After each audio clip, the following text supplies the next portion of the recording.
bem-vindos ao nosso webcast regulatório da KPMG em parceria com a HealthMap. É um prazer tê-los aqui. Acho que temos várias pessoas aqui com chapéu de regulatório em suas operadoras. Nós vamos começar pontualmente, né, conforme combinado, às 17 horas, respeitando aos que já entraram há alguns minutos. E nós vamos sequenciar fazendo nossas apresentações.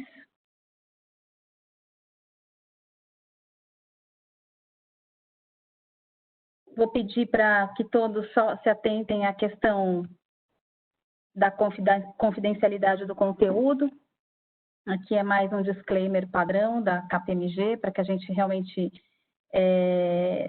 Depois, com certeza, nós compartilharemos parte do conteúdo com os participantes, mas é padrão realmente que a gente peça para não divulgar o conteúdo aqui por meio de fotografias e tal. E o nosso objetivo de hoje é falar um pouquinho sobre os desafios de implementação das RNs 440, bem recente, de 2018, e a 452, atualizada agora em 2020, antiga 277. Eu vou me apresentar primeiramente e, na sequência, vou apresentar os nossos líderes de Risk Consulting e Dr. Paulo do Bem, para que possamos dar início ao nosso evento. Eu sou Sheila Mittelsteid, acho que alguns aqui participantes me conhecem, sou sócia-diretora da área de Life Science e Healthcare da KPMG, cuido da parte de Management Consulting, toda a parte de projetos. Dentre eles, trabalhamos muito em parceria com a área de risco nesses projetos que têm escopos regulatórios. E é muito bom estar aqui hoje conversando um pouco com os players aí de saúde que estão envolvidos nessa cadeia e que, de alguma forma, se veem na responsabilidade de se adequarem a essas regulações, essas resoluções normativas que têm suas peculiaridades, suas dificuldades de implementação, e nós entendemos que seria bastante importante trazermos ao grande público um pouquinho de nossa prática e como nós vimos isso, assim como o viés médico, assistencial e também de gestor do Dr. Paulo e do seu time, para compartilhar um pouquinho as boas práticas e o que pode ser feito ao longo dessa jornada de estar compliant a essas normativas. Vou dar a palavra para o Eduardo Führer, que é também um dos nossos pares aí, sócio da área de Risk Consulting, e vou pedir para que, então, sigamos com o Eduardo e, na sequência, apresentamos as demais pessoas participantes aqui do evento conosco. Eduardo. Obrigado pelo convite aí, está uma hora conosco, obrigado aí ao longo do tempo, a Juliana. Eu queria só falar 2 minutos sobre a estrutura da KPMG, né, de como nós estruturamos esse time para atender esses desafios específicos que a gente a Sheila e a Juliana vão tratar com vocês hoje, né. A KPMG entende que toda a sua estrutura de consultoria é formada por especialistas, né? Então, ninguém contrata, ninguém conta com uma consultoria se não for um especialista técnico naquilo que é necessário, né? Na necessidade do cliente. Então, dessa maneira, a KPMG é estruturada em diversas células, né? Vão se combinando para ter a melhor solução aos clientes, né? E a nossa célula, a minha e a da Juliana, nós somos especialistas no setor de saúde, né? A Juliana é advogada, ex-MED, né? Eu sou administrador desde sempre aqui na área de gestão de riscos da KPMG, né? E a gente está compondo um time junto com a Sheila e o pessoal de gestão, de consultoria em gestão, para ter um time completo e multidisciplinar, para atender exatamente esses desafios, né? Então, como a gente vai ver, essas normas, elas são multidisciplinares. Uma das nossas principais recomendações iniciais, né, para a estruturação desses projetos é de que vocês encarem esses projetos como multidisciplinares, né, e a gente não pode ser diferente, né? Então, a gente tem aqui por trás desse time não só pessoas de saúde, mas pessoas de tecnologia, pessoas de gestão de riscos, pessoas de gestão, né? Então, é esse o time que está mais do que preparado para falar com vocês, não só nesse webcast, mas a seguir também, interações que vocês precisarem, para atender aí o setor de saúde suplementar. A gente acredita bastante que esse formato é o melhor formato para ajudar vocês a entender esses desafios aqui e tentar acelerar, né, e facilitar a vida para a implementação dessas normas, tá? Obrigado, Sheila, pela oportunidade aí de apresentar também aqui o nosso time de gestão de riscos e te devolvo aí a palavra. Obrigado. Maravilha. Juliana Nascimento, vou pedir para que você se apresente, ainda enquanto time KPMG. Agradeço, Sheila. É uma grande satisfação estar com todos aqui. Agradeço a oportunidade. O Eduardo Führer é a liderança da nossa área do time que eu faço parte, dentro de Financial Services, que trata especificamente de uma área que cuida da parte de healthcare, das operadoras, e eu faço parte da InRisk Consulting, dentro da equipe hoje, que está à frente, principalmente, dos trabalhos referentes à área de saúde, operadoras, e trabalhando muito em conjunto com a nossa equipe da área que a Sheila é sócia e faz parte. Então, nós temos sempre trabalhando muito em conjunto, até pela nossa expertise de atuação. Eu sou advogada, eu atuei muitos anos já no setor de saúde suplementar, desde 2004, já trabalhei em autogestão, já trabalhei na própria ANS por 2 anos, nas operadoras, nas Unimed por mais de 7 anos, e com grandes experiências aí com essa parte regulatória do setor e também principalmente voltada à governança, riscos e compliance e todo o aspecto que pode permear a questão regulatória de saúde suplementar. E é nessa trajetória que eu venho aí contribuir hoje, juntamente com a Sheila e o Dr. Paulo do Bem, para esse evento que nós estamos propondo aqui para falar das 2 RNs, 440 e 452, da acreditação das operadoras em saúde suplementar. Maravilha, obrigada, Führer e Juliana, pela parceria de sempre do time de RC, de riscos. A gente acredita realmente que não tem como uma consultoria trabalhar sem o time de riscos, e na verdade, nós somos super complementares no que diz respeito a esse tipo de escopo. Sequencio aqui apresentando o Dr. Paulo do Bem, um grande parceiro médico, nosso grande amigo de jornada, muitos anos aí atuando na saúde suplementar, mudando de certa forma, aí, rompendo, né, quebrando paradigmas no país, levantando um dos grandes alavancadores da atenção primária no país, e formatadores também de plataformas de gestão que possibilitem olhar para toda a cadeia, né, de cuidados do paciente, a navegação.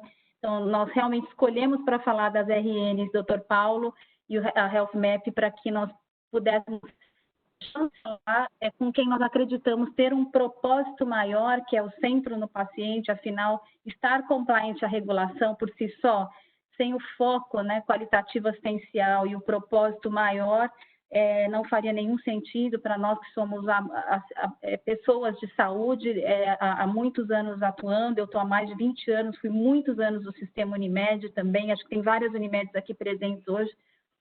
Tanto eu quanto a Juliana atuamos mais, eu atuei 14 anos no sistema Unimed, a Juliana também muitos anos, assim como em cadeiras de hospital, provedores.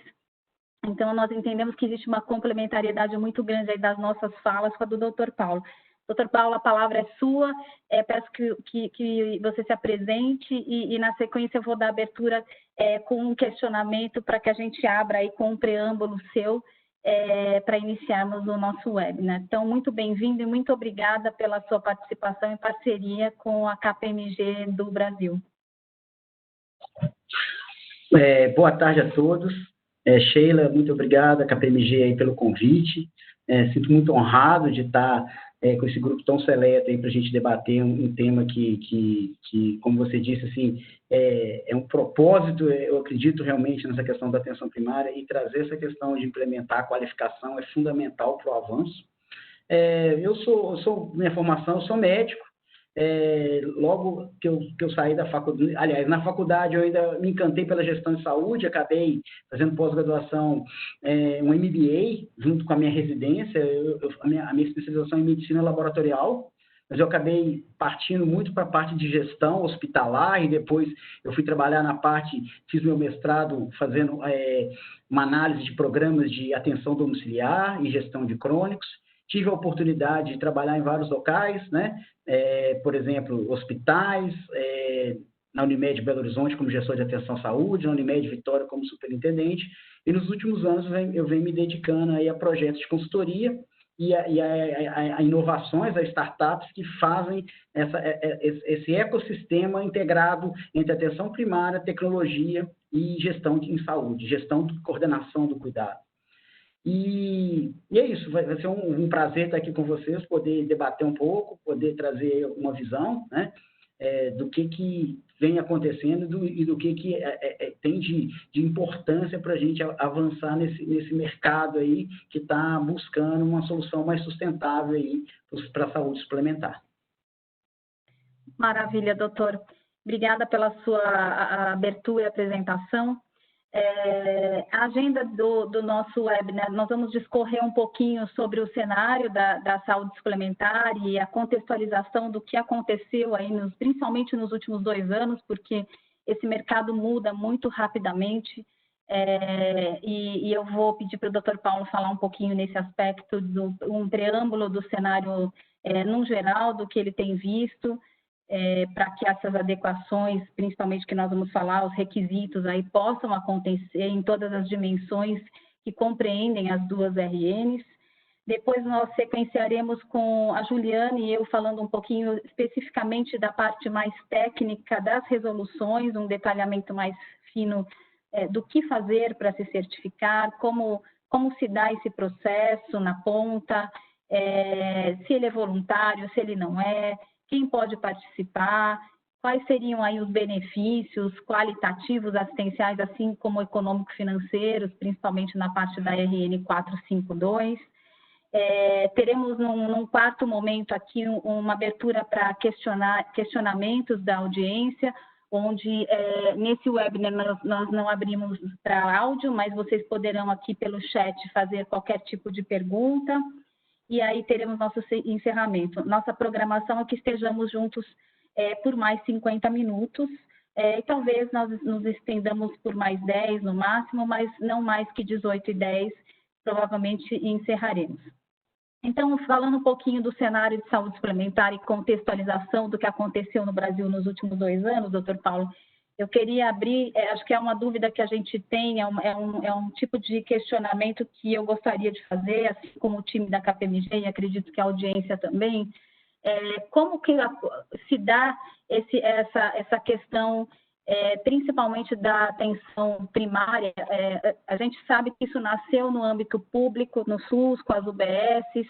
Como que chegou o conceito disso no Brasil, na saúde suplementar?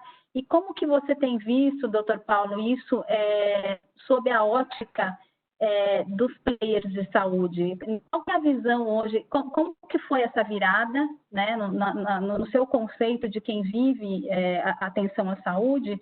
E qual é o olhar hoje do médico, da operadora, entre prós e contras que cada um possam aí enxergar? Qual que é a sua visão? E se possível, finalizar um pouquinho o que seriam de fato os benefícios para a gente ter uma APS como porta de entrada? Como é que você viu esse movimento e como é que você vê essa aceitação por parte do mercado de saúde? Então, queríamos te ouvir um pouquinho nesse sentido para depois entrarmos especificamente no técnicas das RNs. Ok, Sheila. Eu vou, na verdade, eu vou tentar aqui, durante 15 minutos, discorrer um pouco sobre essa questão do cenário da saúde suplementar e da inserção da APS, mas eu vou voltar, primeiro, desculpe aí se eu vou falar coisas que são óbvias, mas eu gosto de dividir a saúde suplementar no Brasil em 3 momentos, se a gente for pensar. Um é o primeiro momento, que vem antes da regulamentação, né, da criação da agência. Depois, um momento que eu falo que vai desde a criação da agência até 2015, 2016, que coincide aí com a crise econômica, né, que a gente experimentou, e nós não saímos dela ainda, né? O Brasil regrediu aí o PIB per capita. E o que vai vir por aí tem esse ano atípico em nossas vidas, que é o Covid, que acabou catalisando muita coisa. Se a gente for enxergar, principalmente esse momento da criação da agência até 2015, a gente viveu, até por uma questão econômica no nosso país, uma euforia econômica, um crescimento econômico aí entre os anos 2007 até 2013, 2014, em que o sistema de saúde suplementar ele não se transformou, né? Quando eu fiz meu MBA em 1999, se discutia várias coisas em relação a gerar valor, essa lógica de cadeia de valor, se discutia mudar, por exemplo, o modelo de remuneração do fee for service para outras formas, mas passou-se aí quase 15 anos protelando algumas transformações. E eu acho que 2015 até agora, e agora esse ano 2020, acelerou-se muito essa transformação. É o tempo que levou para isso acontecer. E eu acho que, por sorte nossa, todos os players começaram a perceber uma coisa muito óbvia, né? Que nós criamos um sistema de saúde, vamos chamar privado, né? Suplementar, extremamente fragmentado, caro, né? Uma cópia, vamos falar assim, do sistema de saúde privado americano, que também está em crise, que, no fundo, ele é insustentável. E na hora que eu comecei, durante 2005, 2006, a trabalhar muito nessa questão de gestão de condições crônicas, né? Linhas de cuidado, e o que eu percebi é que por mais que a gente criasse programas de promoção da saúde, gestão do cuidado, as equipes não eram interligadas, de forma integradas, né? De forma processual, vamos pensar assim. Então, é lógico que é muito melhor ter isso do que não ter nada, mas o poder de resultado, de entrega, ele fica aquém. E quando eu fui começando a ver as primeiras experiências em 2008, na época eu estava na Unimed Belo Horizonte, que a Kaiser Permanente começou a se aproximar do mercado brasileiro, mostrando o que eles faziam, aí começou a ter a seguinte percepção, realmente, no mercado americano, porque uma coisa é falar de atenção primária na Europa, né, que é onde tudo começou, no Canadá, que são sistemas, vamos chamar, públicos, né, financiamento público, ora com prestação de serviço público, ora com prestação de serviço privado. Outra coisa é falar um modelo que mais se assemelha à nossa realidade é o americano. E como que a Kaiser Permanente, em 2006, 2007, 2008, ela mostrava resultados muito distintos de outras operadoras. Não só ela, mas um grupo seleto aí de 5 ou 6 operadoras naquela época tinham resultados muito mais efetivos do ponto de vista de qualidade e de custo-efetividade do que outros.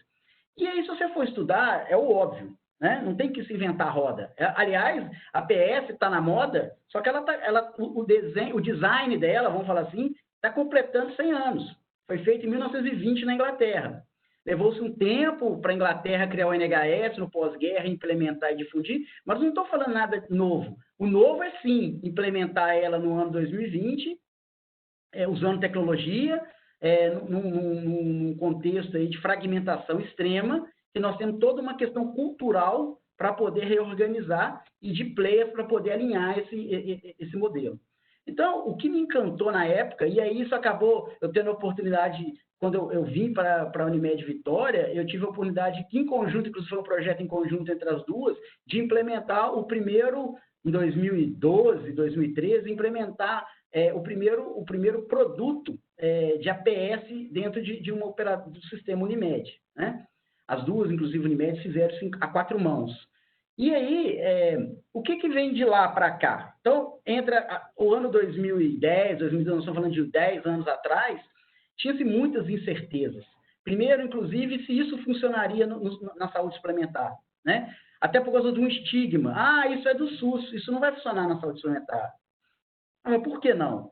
Então, tinha muitas dúvidas e a gente, ao longo desses anos, tanto nessas duas operadoras, quanto em outros que eu pude assessorar e ver o projeto, tanto em locais que avançou, em locais que não avançou tão rápido, foi se percebendo que isso sim, se isso é bem feito, entregue com qualidade, guardando aí realmente os princípios, né? Os 4 princípios fundamentais, atributos, e se fazendo algo que seja, que interaja com toda a rede. A APS sozinha, ela não é uma ilha. O modelo lá desenhado em 1920 já mostrava, existe uma interação entre a atenção primária, a atenção secundária, a atenção terciária, nada disso mudou, né? É desafiador, sim, num cenário mais complexo como hoje, fazer isso funcionar bem. Mas, por outro lado, a gente tem tecnologia, que facilita muito isso. Então, se a gente for analisar os primeiros anos lá de 2010, muita gente não acreditava que isso avançaria. Já existia, sim, algumas experiências do Brasil em operadoras, em autogestões que já estavam funcionando, e aí começou esse movimento dentro do sistema Unimed, e isso depois tomou a própria agência, né, que eu acredito, os contatos que eu tive com os técnicos da agência, sempre buscaram implementar isso, só que aquela questão da cultura, do tempo não está, naquela época, adequada ao que se esperar. E eu acho que de 5 a 4 anos, né, para cá, isso tomou uma velocidade maior. E aí começa agora, eu falo que em relação à APS, a discussão não é se ela funciona ou não, até porque na literatura está muito, muito comprovado. Todos os sistemas de saúde que implementaram modelos baseados em atenção primária, de novo, modelos baseados em atenção primária com os outros níveis de atenção interligados. Atenção primária sozinha, ela vai até determinado capacidade e resolutividade. Precisa das outras níveis de atenção para poder realmente oferecer uma atenção integral e de acordo com a necessidade de uma população. Mas os sistemas de saúde, quer sejam públicos ou privados, baseados em atenção primária, eles têm resultados tanto do ponto de vista qualitativos, né, de gestão de saúde ou de somente saúde populacional, ou até mesmo de custo, muito melhores onde não se tem isso implementado. Na média, gira aí em torno de 20%, por exemplo, de custo, de racionalização de custo. Até porque o modelo fragmentado que a gente ainda tem, hegemônico, ele desperdiça recurso financeiro, tempo e muitas vezes até ceifa vidas desnecessariamente. Existe hoje, inclusive, o conceito da prevenção quaternária, que é exatamente de não fazer, que também não é nada de novo, eu falo que isso é hipocrático, que é da Grécia Antiga, né? Existiu um conceito na medicina que é primo non nocere, que é primeiro não lese mais, que é a prevenção quaternária, não submeter uma pessoa a um tratamento desnecessário, a um exame desnecessário, não só por uma questão de custo, mas porque também tem risco, né? Então, a gente vai entrar agora numa fase que eu percebo que está todo mundo falando sobre atenção primária, as pessoas praticando. Tem um grande desafio aí, porque tem muita coisa sendo entregue no mercado que não é atenção primária, e aí entra a regulamentação. E aí entra uma resolução normativa que peraí, vamos colocar aqui um pouco de ordem nisso, né? O que vai ser realmente classificado com atenção primária? Existem coisas, ou características, e aí a resolução a 440, foi bastante feliz em criar esse nível essencial até chegar no nível de excelência. Vamos fazer em fases, né? Eu acho que essa lógica de melhoria contínua, né? Ela é muito bem-vinda, que permite, vamos começar, qual que é o número de percentual mínimo de vidas que eu tenho que realmente ter para poder buscar a certificação, mas enquanto eu não tenho esse percentual, eu tenho que começar, eu tenho que ir fazendo essa transformação no mercado. Eu falo que é uma mudança de paradigma, que vai levar 1 ou 2 décadas, não vai ser de um dia para o outro, né? É uma transição de modelo, né? Eu faço, é igual uma analogia que eu gosto de fazer em relação à indústria automobilística. A indústria automobilística, na Europa, por exemplo, já está decretado o fim da fabricação de carros movidos a combustível fóssil. Eles vão partir para carros híbridos, pelo menos híbridos, ou o ideal elétrico. Isso não vai ser de um dia para o outro, isso vai levar alguns anos, né? Tem países que já têm a data de 2030 de não produzir mais nenhum veículo que seja movido a combustível fóssil. Eu acho que essa transição de um modelo baseado em fee-for-service, fragmentado, para um modelo baseado em APS, e, na verdade, integrado e com pagamento por valor, né, com formas distintas de pagamento, ele vai acontecer sim.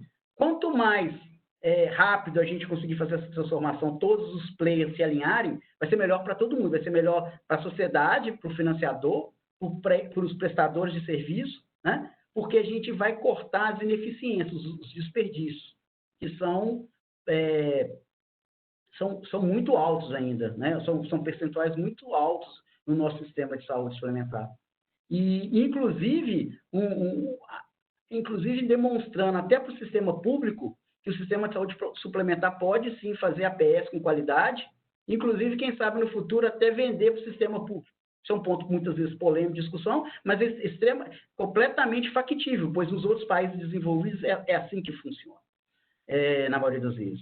Então, sim, tem muitas oportunidades, mas tem, sim, um grande desafio, a meu ver, que é poder fazer isso de uma forma sem modismo, quer dizer, vamos aproveitar que está todo mundo antenado, desejando atenção primária, mas vamos realmente entregar serviços que façam bem feito, que interajam com os outros níveis de atenção e que consigam, sim, as suas certificações de qualidade, porque isso é fundamental para manutenção e sustentabilidade. Porque pode acontecer lá na frente, isso não funcionou. Não, isso não funcionou porque você não montou ele, não operou ele da forma adequada. Porque no mundo inteiro, onde é bem feito, tem resultado. Então, não vai ser diferente.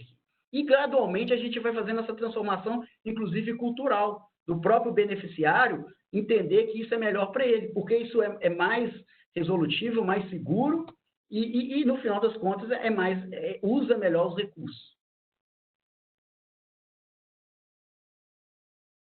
Perfeito, doutor. Eu também tenho assim uma grande admiração pelo modelo. Acho que quem vive um pouco a cadeira de gestão em saúde sabe o quanto ter o nível primário de atenção bem estabelecido dentro de uma APS, com uma equipe multiprofissional, um modelo de gestão que realmente referencie para a especialidade com critério e que siga todos os pilares de integralidade do cuidado, longitudinalidade, enfim, realmente, com certeza, nos traz aí uma melhor assistência a um custo mais acessível e com um desfecho clínico, sem sombra de dúvida, melhor, né?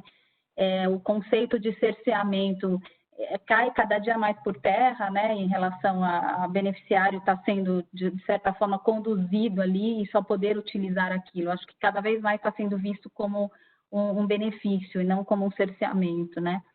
Então, muito boa a sua exposição, acho que traz oxigena nas mentes de todos nós um pouquinho do porquê nasce o modelo advindo do SUS, porque, de certa forma, permanece e cresce a cada dia como algo praticamente sem o qual não se sustenta o cenário de saúde suplementar, porque essa porta de entrada com uma navegação inteligente do paciente é o que, de fato, faz ele deixar de estar perdido na rede ou superutilizar serviços ineficientes, passando muitas vezes no mesmo especialista, com diagnósticos também ineficientes, enfim.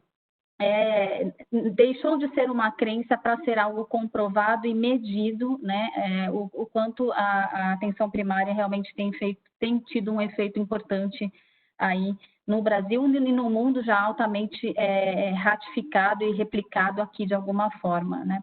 Então, agradeço. Nós vamos sequenciar aqui falando um pouquinho, então, das resoluções em si, e vou pedir, doutor Paulo, para que durante a nossa explanação do conteúdo das resoluções, que você, por favor, nos interrompa a qualquer momento, conforme tenha pontos importantes da sua experiência para cercar o conteúdo aí para o nosso público maior.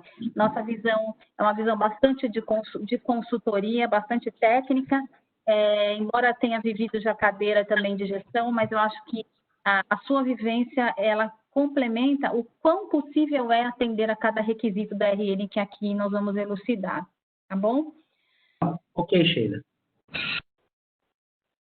Juliana, a palavra é sua. Nos conte um pouquinho sobre a jornada regulatória para que possamos entrar nas RNs, por favor.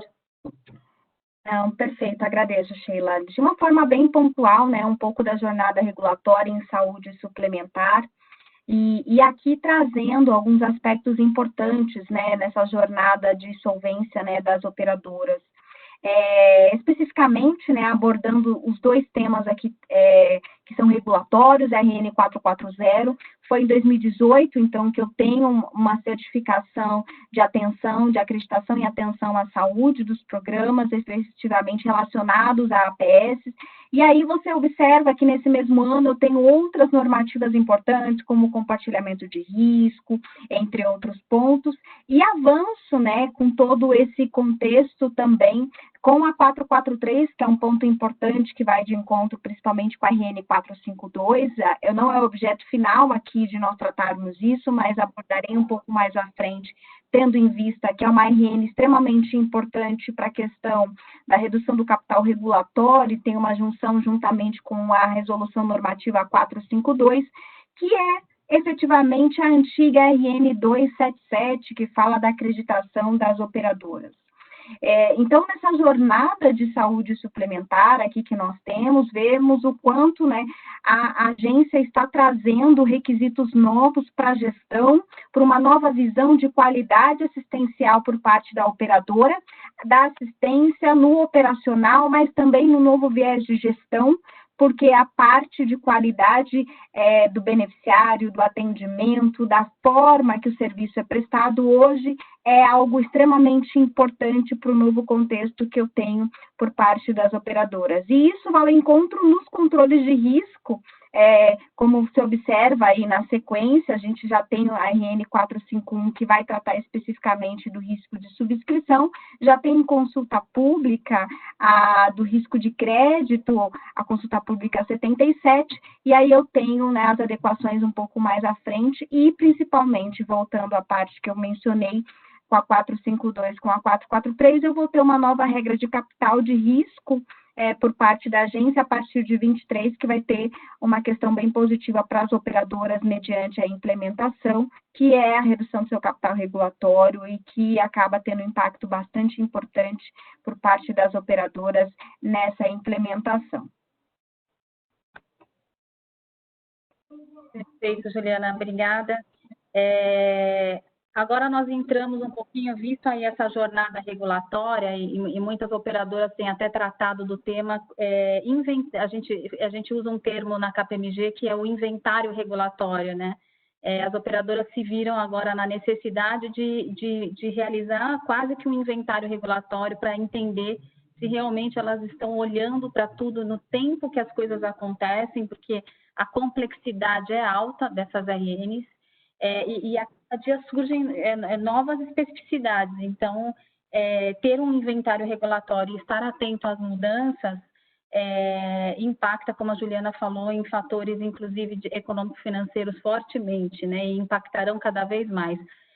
Porque quando a ANS ela exige critérios de acreditação ou certificação de RNs que tinham viés muito qualitativo, ela entendeu, e acho que no tempo certo, que se não houvesse alguma coisa lá no fim que trouxesse resultado e ganhos na parte financeira, muitas operadoras não correriam realmente atrás de uma adequação. Então, hoje as coisas se conversam de forma muito complementar, o viés quali e quanti.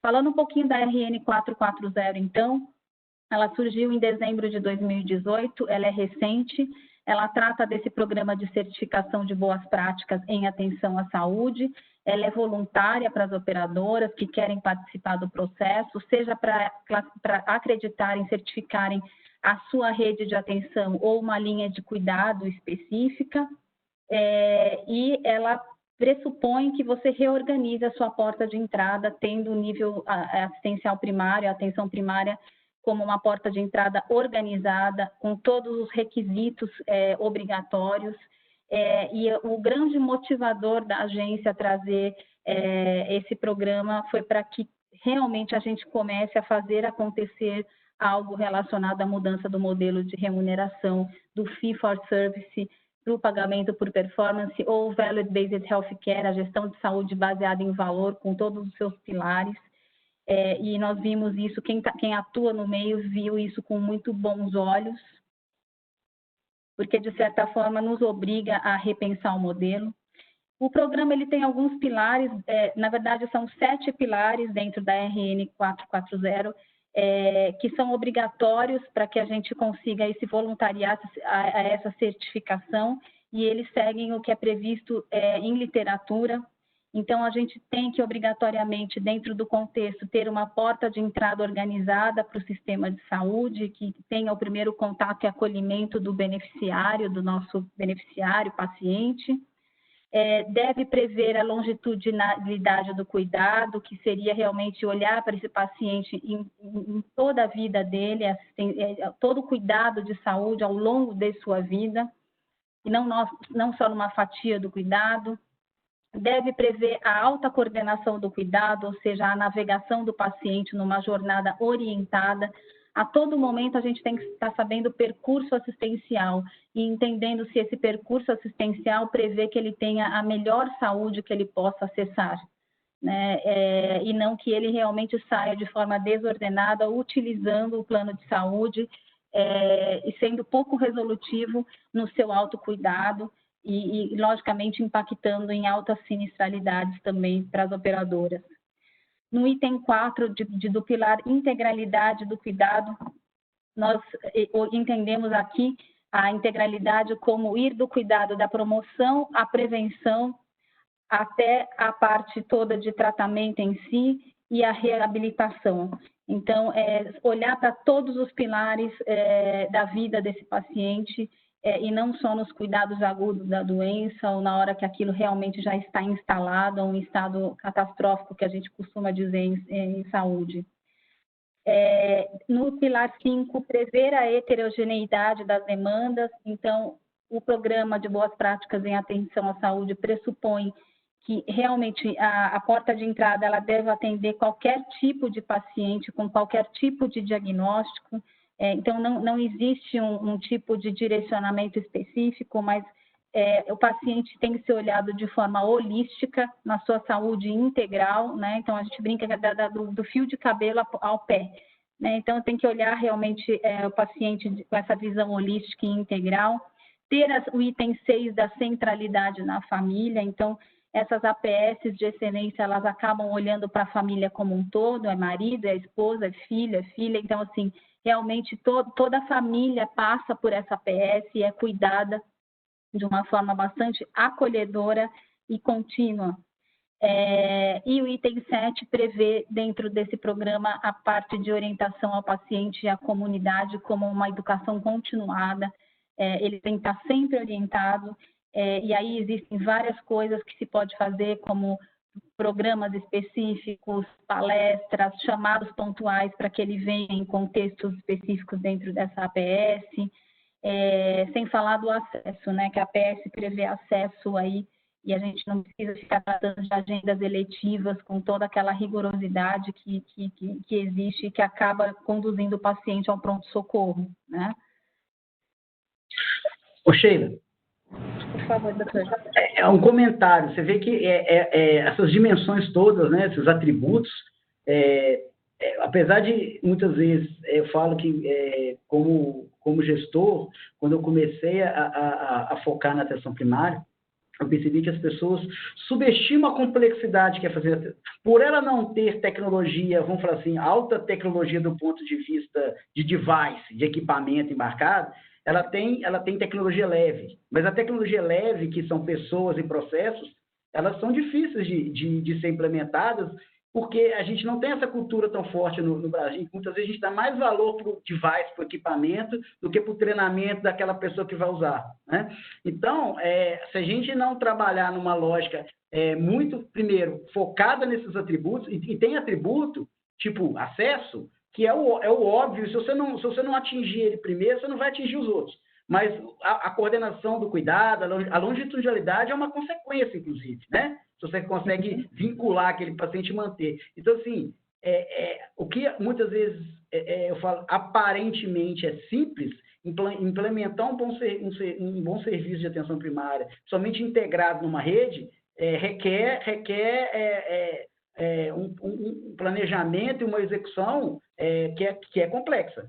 Então, por isso é uma lógica de melhoria contínua, de você começar e de ir fazendo isso em ondas até você atingir, sim, a excelência.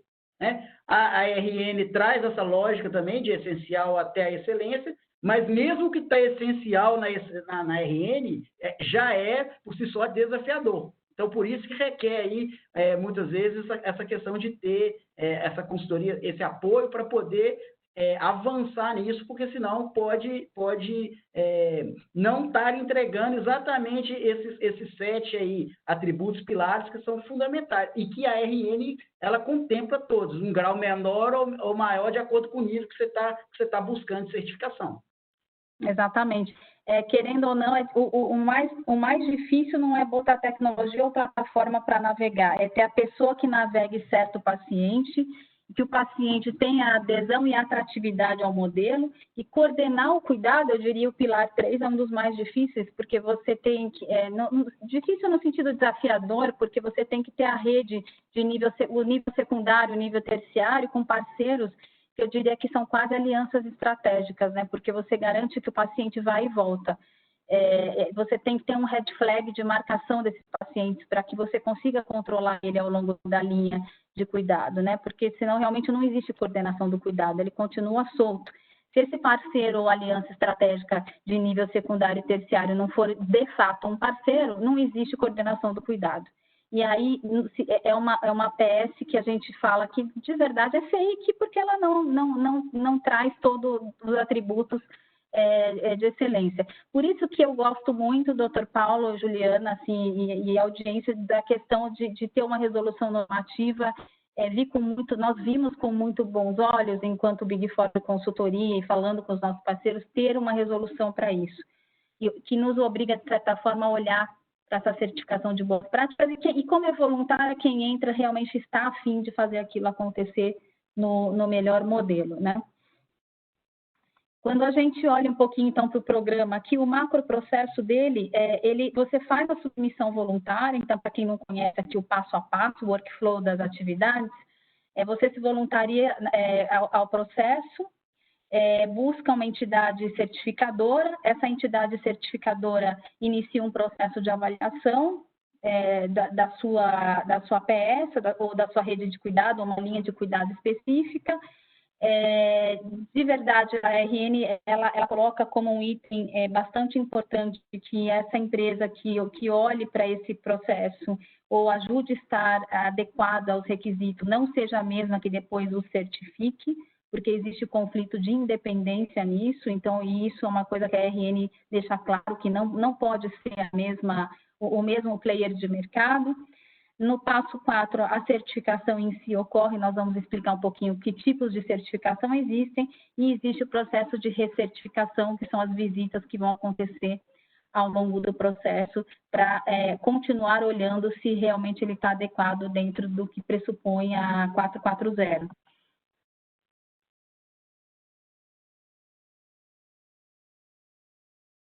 A avaliação aos critérios, então, ela pressupõe aqui um olhar a 4 grandes itens. Então, tem alguns pré-requisitos, a gente vai elencar um pouquinho para vocês o que seria a definição de cobertura populacional, que eles vão exigir aí das operadoras que se cadastrem, se voluntariem ao processo, equipe mínima de APS por número de vidas, população-alvo a ser atendida. Então, tudo isso são critérios bastante importantes para adesão ao programa, e é algo que depois a agência vai olhar com bastante rigor. Dentro dessa questão de população-alvo de APS, a gente vai explicar um pouquinho, isso está totalmente amarrado, o tipo de paciente que eu vou atender, ao tipo de certificação que eu vou buscar me voluntariar. A certificação básica, ela pressupõe que essa APS atende o adulto e o idoso de forma obrigatória. Então, no básico, eu tenho que atender o adulto e o idoso. Na intermediária, eu já tenho que agregar aí a saúde da criança, do adolescente, atenção à gravidez, parto e puerpério. Toda a parte de gineco-obstetrícia estaria ali coberta e a parte de pediatria e saúde do adolescente. Na certificação plena, a gente ainda tem mais um viés assistencial a ser agregado, que seria a saúde bucal, mental e a saúde funcional do beneficiário. E aí a gente teria a completude para que a certificação seja considerada como plena. Doutor Paulo, se quiser fazer aqui algum adendo. Sheila, essa lógica de incrementando aí as subpopulações é bem interessante, né? Começando aí, principalmente, a atenção só do adulto e do idoso, Aí tem uma outra discussão, Sheila, que é uma clareza que tem que se ter no mercado, de quem está da operadora, se ela vai ter um programa ou um produto, né? Quando ela foca em programa, somente, a população mais altamente aderente a um programa baseado em atenção primária é essa população idosa. Então, faz muito sentido começar realmente a certificação básica por aí, e é a população, inclusive, que vai ser, vamos falar assim, que vai trazer os melhores resultados, né, no curto prazo. Quem está focado em produto, aí realmente ele vai ter que, de certa forma, dar conta de todas essas subpopulações, porque nossa carteira vai entrar pessoas de todas as faixas etárias, né, com todas as situações. Mas essa lógica de incremental é muito legal que está na resolução. Sim, é ótima, né, porque ela vai te fazendo entender que o degrau que você tem que ir sequenciando. A definição de cobertura populacional, ela diz respeito um pouquinho dentro da RN, da asseguração de cobertura mínima frente ao total de beneficiários da carteira. Então, geralmente, a gente tem que ter uma equipe de APS para cada 2.500 beneficiários. Essa é uma lógica, e quanto mais essa população cresce, existem regras até 16 mil beneficiários, e acima de 16 mil beneficiários, quantas equipes de APS devem estar compostas dentro desse modelo. Então, isso também é um material que depois nós vamos compartilhar com vocês, e que ele é bastante tecnicista, ele é quase que uma regrinha a ser cumprida para que consiga se dar o tão famoso acesso que a gente fala, né, e com a equipe multi envolvida. Na composição de equipe mínima, um enfermeiro especialista em saúde ou em saúde da família ou generalista, é obrigatório. Então, a enfermagem é quase que um ponto central do modelo, né? Ela é a alma do modelo junto com o médico. Diria que a enfermagem faz uma atenção primária acontecer ali na ponta. Geralmente, técnicos de enfermagem também fazem parte do modelo. O médico de família e comunidade prioritariamente tem que existir no contexto, e com uma experiência mínima de pelo menos 2 anos em APS. Isso é bastante importante, porque foi muito discutido ao longo dos anos se poderia ser cardiologista, e isso já foi muito polemizado, né? Até que a RN traz aí o contexto de que realmente o médico de família e comunidade com experiência mínima se torna uma obrigatoriedade para o modelo. Se a gente tiver aí já no nível pleno, teria que ter um cirurgião dentista, se tiver a saúde bucal, se tiver a saúde da criança e do adolescente, o pediatra, e o psicólogo na questão da saúde mental. Então, são complementaridades de acordo com o grau de certificação que se busca. Vou passar a palavra para a Juliana. Juliana, desculpa que nós demoramos um pouquinho para falar da fase 1. A Juliana vai falar um pouquinho do processo em si. A gente vai ter que ser bastante rápido aqui, mas acho que nós vamos conseguir, sim, no final, abrir para algumas perguntas. Juliana, por favor.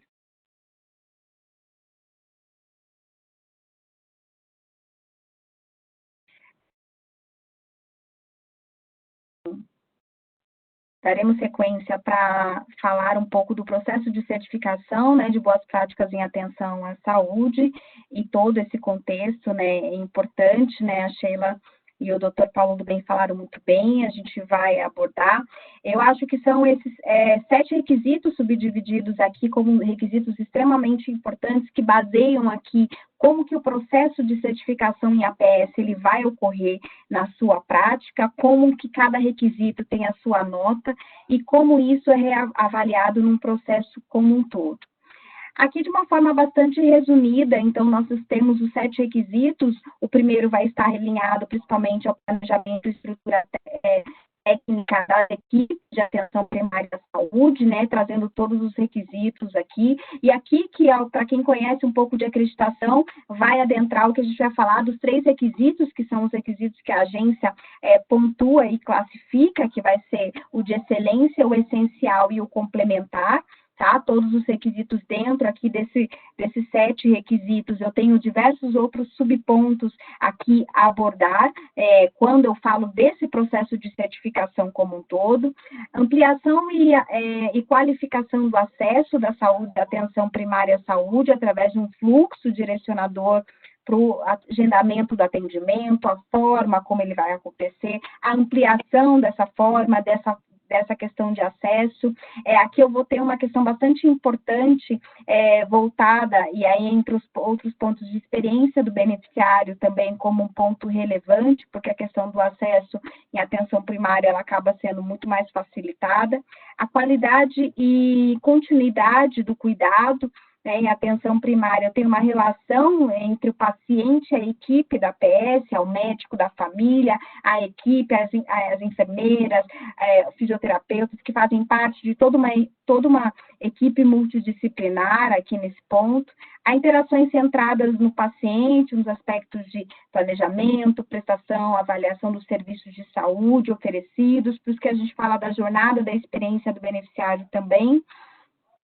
Monitoramento da avaliação da qualidade, ou seja, tenho sempre um conjunto de cuidados primários, né, como um todo, e como isso está acontecendo na qualidade do atendimento, tem uma preocupação bastante importante. A educação permanente, porque tem que ter a atualização e o aperfeiçoamento profissional dos envolvidos na APS de uma forma contínua. Isso é uma questão também verificada por parte do programa, do processo de certificação em boas práticas em atenção à saúde. E a Sheila mencionou bastante, né, com relação aos modelos inovadores de remuneração baseados em valor e a experimentação da adoção de modelos alternativos de fee for service nesse sentido, tá? Então, eu tenho aqui um aspecto bastante importante de tudo isso e como isso vai se dar nesse processo aqui de certificação e do processo todo.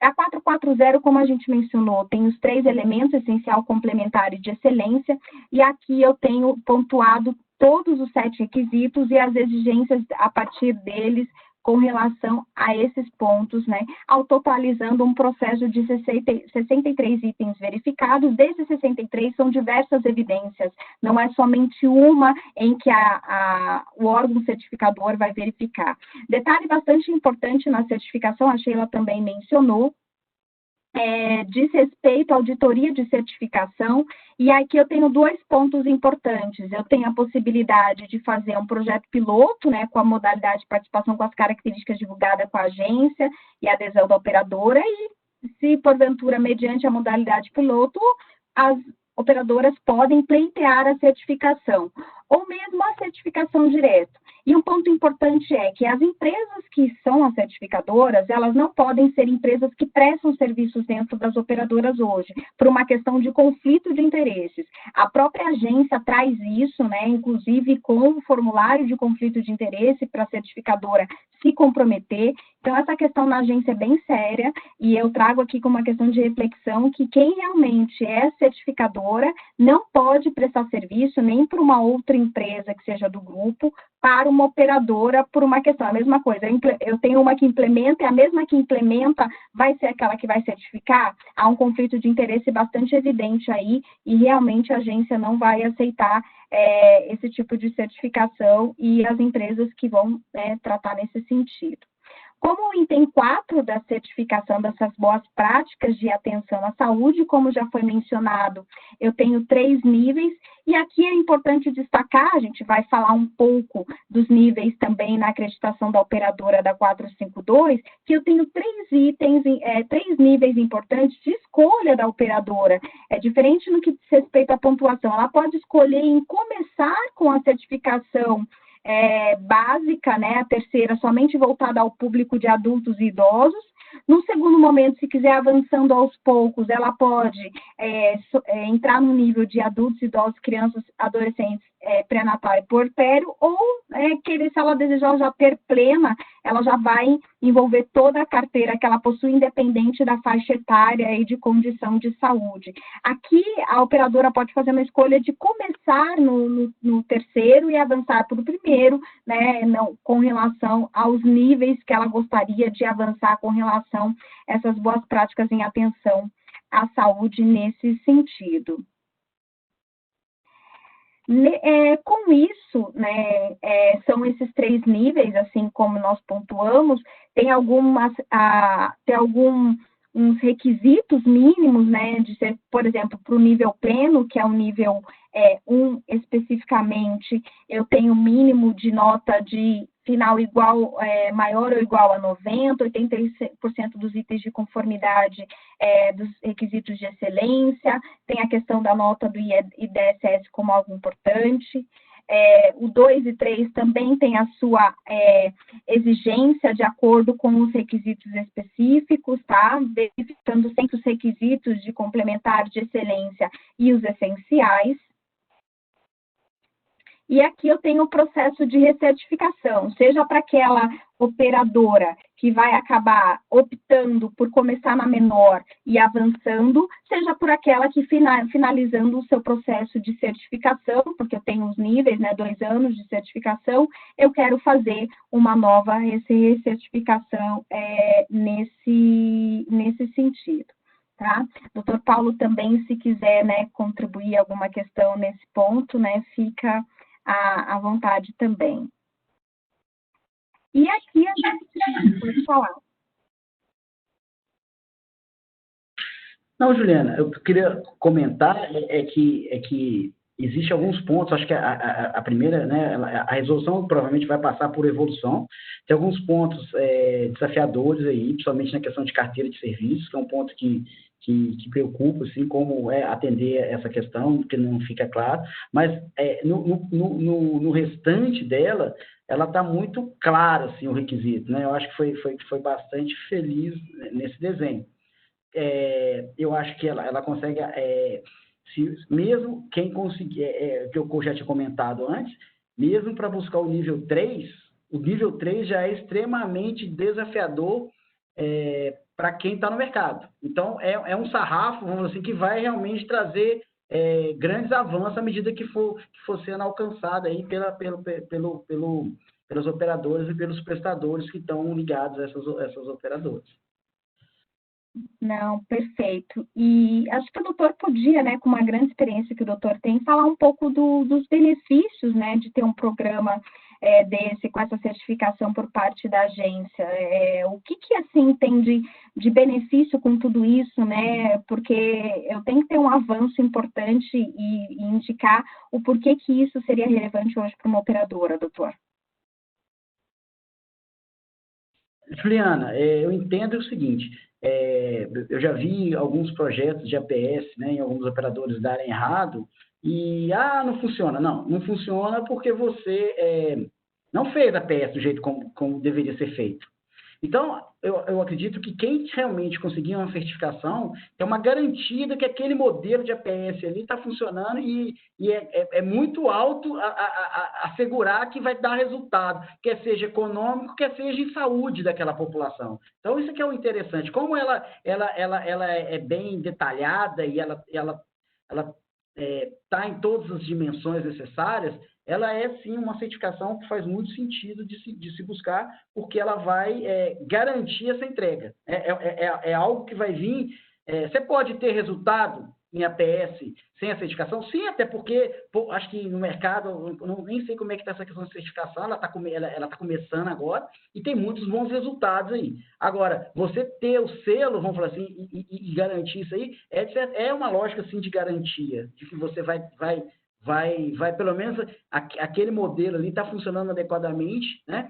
E aí entra um outro ponto, Juliana, que como a 440 nela mesmo já traz, mas ela também se fala com a 452, a questão da rede, porque também não adianta eu ter o melhor serviço de atenção primária certificado se eu não ter uma rede que está integrada e alinhada na mesma direção. Então, é bem interessante essa questão da 440 e da interação dela com a 452. Não, perfeito, doutora, agradeço aí, porque é bastante importante de entender, né, qual que é o avanço de tudo isso. Mas, assim, vamos dando sequência e contextualizando isso que o doutor fez, a ligação agora com a 452, esse vai ser o contexto agora que a gente vai abordar um pouco da 452, até porque essas duas normas, de alguma forma, elas têm um encontro importante referente a alguns pontos dentro da certificação nesse sentido. Lembrando, né, que com relação ao programa de acreditação da operadora, também é uma certificação em boas práticas em gestão organizacional, em saúde como um todo, por parte das operadoras, introduzir uma mudança, né, da atenção à saúde, para uma melhor experiência do beneficiário, e não só a experiência do beneficiário, uma melhor gestão da qualidade por parte, né, das operadoras. E a acreditação acaba sendo hoje uma grande diferenciação para o mercado hoje, para os concorrentes no mercado, com a possibilidade de racionalização dos custos, melhor gestão, aumento da confiança e da credibilidade dos stakeholders, inclusive, né, pode ser um peso por parte do beneficiário, até mesmo na escolha da operadora, porque ela tem algum ponto importante. E agora, do que antes não tinha especificamente, a gente avança, né, além disso, a Sheila também mencionou com relação a isso, dos incentivos regulatórios. Agora eu tenho uma questão financeira e uma questão de dois pontos importantes aqui, que a acreditação da operadora, ela vai ter um reflexo lá na frente, ou seja, tem uma questão financeira importante com essa implementação, tá? Primeiro, tem uma bonificação referente ao nível atingido, né, do índice de desempenho da saúde suplementar, que é um índice bastante preocupa as operadoras todos os anos, porque é algo que vai permear a operadora e como ela está perante a ANS, diante todos os requisitos que o IDSS ele aborda. E também tem uma questão importante do capital regulatório com a redução da margem de solvência até 2022, né, com a aplicação dos fatores reduzidos do capital baseado em riscos a partir de 23, né, observando junto com a acreditação a RN 4443, que vai tratar especificamente de GRC, governança, riscos e compliance. Isso é extremamente positivo, porque eu tenho realmente um incentivo importante agora por parte das operadoras, afinal, o capital regulatório, a margem de solvência é algo que tem um peso extremamente importante, e aqui a gente pode estar falando num cenário de redução de 5% de milhões, de acordo com o porte da operadora. Então, é algo que é muito mais do que eu ter um custo, pelo contrário, é extremamente um investimento. Esse retorno, afinal, faço toda a implementação e lá na frente eu só tenho que dar continuidade disso. E o retorno, né, para a operadora vai ser extremamente, vai ser permanente. São as quatro dimensões que tratam especificamente da acreditação. A ANS tendo, principalmente, a gente vai falar um pouco, a parte de GRC, governança, riscos, compliance, gestão dentro da dimensão 1, que é gestão organizacional como um todo, né, que vai falar da estrutura organizacional dos processos de trabalho, governança, riscos corporativos, sustentabilidade, gestão de rede é mais voltado a um critério, né, da questão da rede assistencial das operadoras, os acessos dos beneficiários, gestão em saúde já é os serviços de saúde, a questão de qualidade, né, da rede prestadora e a experiência do beneficiário, como ele tem vivido a experiência dentro da operadora, qual que é a avaliação dele nesse sentido. E aqui são as 4 dimensões muito importantes aqui, que agora traz um novo viés para a mudança que se teve consubstancial da 452, né, para a antiga 277. A antiga 277 não tinha um aspecto de gestão organizacional tão denso e tão aprofundado como agora eu tenho. Lembrando que gestão organizacional vai trazer pontos assim relevantes para os senhores, por exemplo, o sistema de governança corporativa com viés das boas práticas do Instituto Brasileiro de Governança Corporativa, ou seja, as práticas que hoje o mercado recomenda, política de gestão, né, de pessoas, envolvimento de lideranças, a questão de treinamento para as pessoas, a questão de você ter uma política realmente de desenvolvimento internamente das pessoas para não ter perda de talentos, que também acaba sendo um risco importante dentro do cenário hoje das empresas. Tecnologia da informação, eu vou ter plano de contingência de TI, vou ter PDTI, questões importantes aqui de segurança da informação, ou seja, nós temos uma LGPD que agora, com um contexto que não teve a prorrogação até o presente momento da questão da medida provisória, então provavelmente vai entrar mesmo em 2020, é uma grande preocupação para o setor de saúde suplementar, afinal eu tenho riscos, né, relacionados a dados sensíveis, né, referente à segurança da informação, à proteção de dados. Eu tenho política de privacidade das informações, gestão de riscos corporativos, e aqui não vai ser só os riscos voltados às questões regulatórias, que a RN 443, para quem conhece, vai apresentar, que são os 5 riscos regulatórios apresentados na RN, mas também vai entrar riscos estratégicos aqui, riscos voltados ao operacional da operadora, se isso já está mapeado, ou seja, isso não tinha antes. Sustentabilidade da operadora, melhoria da qualidade, né? E aí sustentabilidade vai voltar à questão atuarial e entre outros pontos, inclusive plano de continuidade dos negócios, que é uma questão que para agora, né, para o momento de crise, para quem tinha realmente um plano de continuidade dos negócios e acionou esse plano, foi extremamente importante para agora, para o depois, né? Quando a sinistralidade agora está controlada, mas que agora as pessoas vão voltar a utilizar o plano normalmente, né? Agora teve um momento somente Covid, qual que é o impacto que a operadora está se preparando lá na frente nesse ponto? Então, acho que é bastante relevante isso. E aí, entre as outras dimensões que vai faltar acesso, né, do beneficiário à gestão de rede, e aí também vai ter um ponto importante de 3 pontos aqui com a 440. Primeiro, uma estrutura da rede prestadora, né, com base na atenção primária à saúde, então vai ter um ponto de encontro com a 440 bastante importante aqui. Em gestão em saúde, eu tenho modelos de remuneração baseado em valor, que também é um dos requisitos apresentados dentro da 440, e eu tenho aqui experiência do beneficiário como algo importante, porque tem a pesquisa de satisfação especificamente um pouco nesse sentido. Doutor Paulo, quer falar um pouco desse contexto? Não, Juliana, voltando àquilo, né, você vê que aqui tem pelo menos 2 pontos, né, a parte da gestão de saúde, mas essa parte da gestão de rede que tem requisitos aí que traz essa questão da PS e até mesmo a experiência do beneficiário, né? A gente pode até, nessa questão de satisfação, trazer um pouco dos desafios que são de implementar a atenção primária e da população reconhecer, do beneficiário reconhecer o valor que ela gera. Então, mas em especial aqui, o que é interessante é essa dimensão da gestão de rede ter claramente na 452 essa base aí da atenção primária. Isso é bem interessante. Exato, doutor. Então, a gente tem esse ponto, né, como importante de encontro ali, principalmente quando eu trato a respeito desses temas.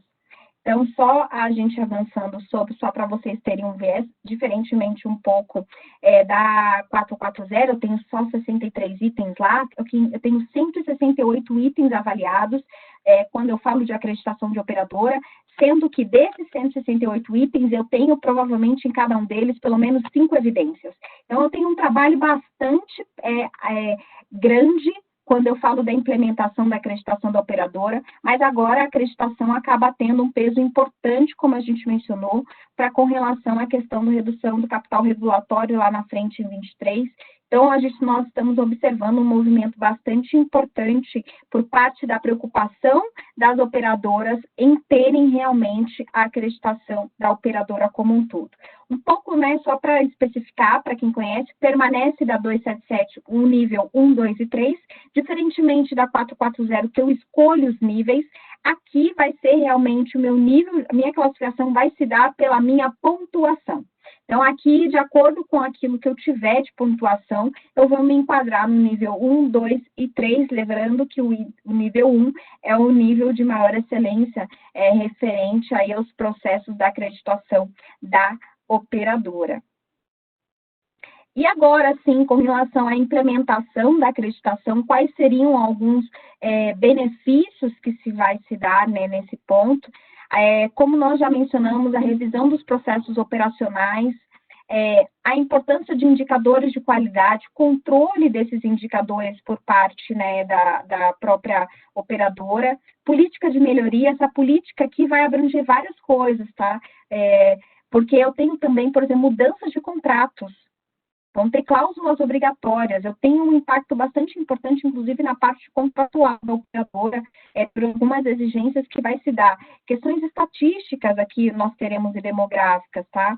Avaliação dos beneficiários com relação e a satisfação deles, os certificados e alvarás, as licenças, se isso está sendo monitorado ou não, dentro de um contexto, inclusive, de questão regulatória, gerenciamento de casos complexos, eu tenho a questão de uma gestão de crise com comitê, porque eu vou ter um PCN, plano de continuidade dos negócios, algo que realmente vai preparar a operadora para ela ter uma gestão e efetivamente conseguir ter a cada dia mais um melhor aprimoramento, uma gestão mais qualificada e madura, inclusive, se comparando a grandes empresas que hoje estão já no mercado. E aqui nós fazemos um fechamento dessa visão, eu chamo a Sheila e também o Dr. Paulo aqui para fazer essa contribuição final da visão das duas RNs aqui, trazendo principalmente que, né, uma contribui com a outra, lembrando que a acreditação da operadora também tem pontos importantes referente à APS, e eu tenho aqui um avanço, né, com relação, e eu deixo a Sheila falar um pouco, principalmente, de modelo de remuneração baseado em valor, experiência do beneficiário, que são questões bastante importantes nos encontros dessas resoluções normativas. Obrigada, Juliana. Eu acho excelente a explanação. A gente já está com o horário bastante adiantado, mas acho que nós estamos no último slide e é bem importante. Bom, primeiro, só colocar aqui para o público, tem alguns questionamentos que foram enviados, nós vamos respondê-los por e-mail, tá? Mas estão todos anotados aqui. E algumas pessoas bem queridas que estão aqui conosco, que nos deram oi e que nos cumprimentaram, agradeço bastante. Quando a gente fala, então, nesse último slide, principalmente aí dos benefícios, né, como que eu olho para uma RN e para outra, eu acho que o repensar o modelo de remuneração, sem sombra de dúvida, é um dos grandes motes de se buscar isso. É quase que impossível fazer APS se você não buscar modelos novos, né? O capitation com alguma questão de incentivo baseado em performance, porque você está pedindo para um médico ficar disponível ali para um atendimento, para um acesso contínuo. Então, assim, realmente a APS, o Dr. Paulo pode falar muito melhor do que a gente, porque é quem vive a gestão disso na prática de várias APS aí no país, ela já nasce geralmente num modelo de remuneração distinto e com um viés de controle de indicadores de performance, os KPIs, os famosos KPIs diferenciados, né? Não tem como não ser, né, doutor? Sim, Sheila, esse é um ponto, por exemplo, na 440, ela não está como essencial, ela está como excelência, mas eu entendo que isso é básico, ter uma PS com um modelo diferente de remuneração, de toda a equipe, né? Mas especial do profissional não baseado em produção, porque ele conflita com a própria lógica da atenção primária. Então, assim, isso é fundamental. E aí é o passo, quebrar essa lógica, né? Já ter ele baseado em capitation, agregado com performance, é o que catalisa, vamos falar assim, algo diferente. É muito complicado você criar uma PS, mas manter um modelo de remuneração antiga para todos os envolvidos. Então, assim, faz muito sentido já fazer essa transformação logo. Perfeito. A gente destacou aqui 3 pontos principais, a estrutura de rede prestadora e tendo a porta de entrada como APS, essa estrutura, como nós falamos, com parceiros qualificados, como alianças estratégicas inteligentes, onde de fato a preocupação deles e o driver também seja desfecho clínico, experiência do paciente, médicos trabalhando dentro de um propósito maior, num envelopamento de assistência de qualidade e propósito diferenciado. A questão da experiência do beneficiário hoje, ela extrapola já a questão do tão famoso NPS, mas a gente tem que desenhar jornadas, existe muito aí, se falar em experiência do paciente, mas se desenhar uma jornada para que a melhor experiência venha à tona, seria um dos grandes motes que a RN, ela força você a olhar para isso, ela força você a pensar, porque senão vira um discurso, vira uma coisa um pouco intangível e poética, e na verdade não, porque nós somos os próprios pacientes que frequentam, nós fazemos cirurgia, Sheila, doutora Paula, Juliana, nós precisamos de atendimento, então ela de certa forma nos força a olhar e pensar como seria se eu estivesse, né, de forma empática, dentro de uma jornada que tem uma porta de entrada diferente, que tem um acolhimento diferente, que tem uma rede que olha para a minha vida e a minha saúde de uma forma coordenada e integral, ou seja, não vão me perguntar 1000 vezes a mesma coisa,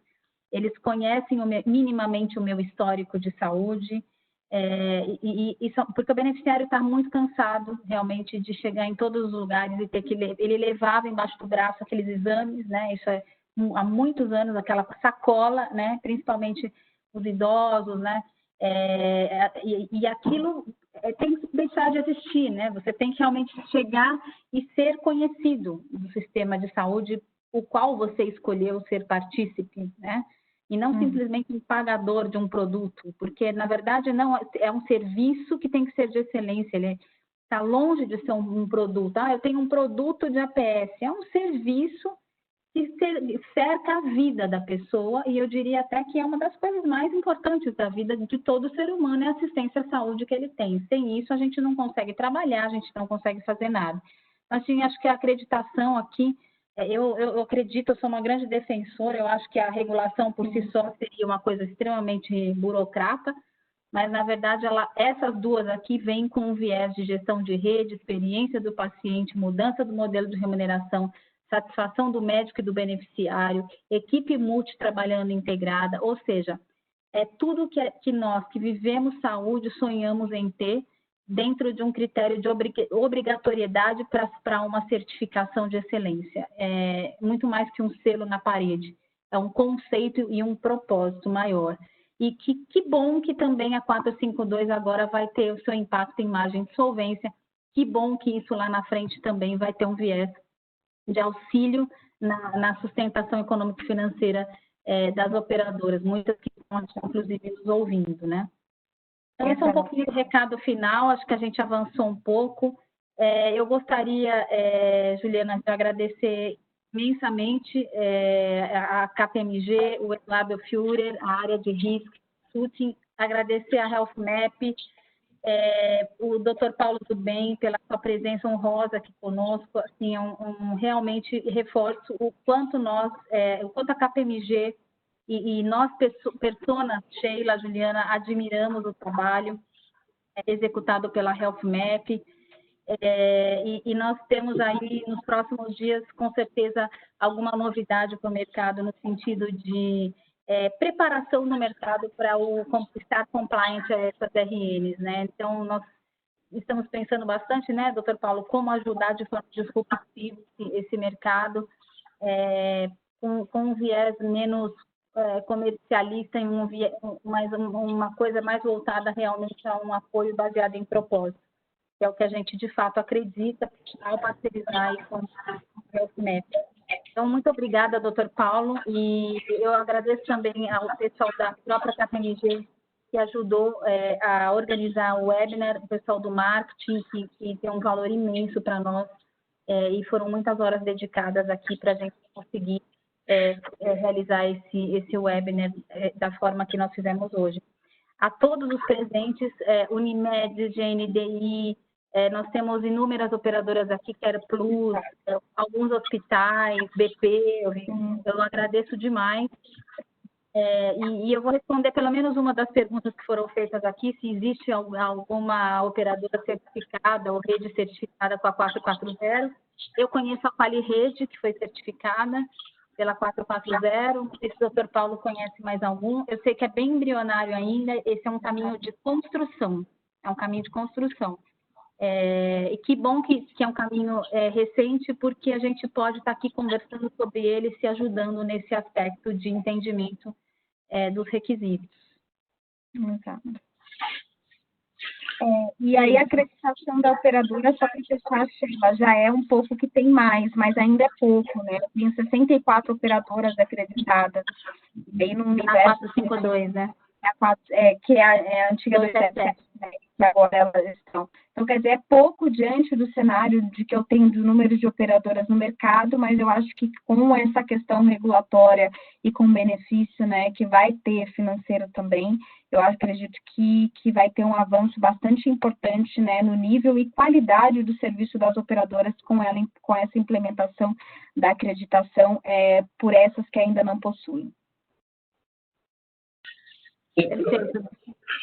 Eu não sei se tem operadora já qualificada, certificada na 440, Sheila. Eu sei que tem um projeto, os projetos piloto, o projeto piloto está avançando, tem várias participando, mas eu acredito que não tem ainda nenhuma operadora, não. Mas queria agradecer muito, foi um prazer aqui participar, debater, estar com vocês aí. A KPMG é referência mundial nessa questão da qualidade, nessa questão de gestão, e a gente poder tocar num assunto que realmente a gente tem grande paixão e propósito de criar um modelo mais sustentável, né? A APS ela é uma parte desse modelo sustentável, mas é uma parte muito importante.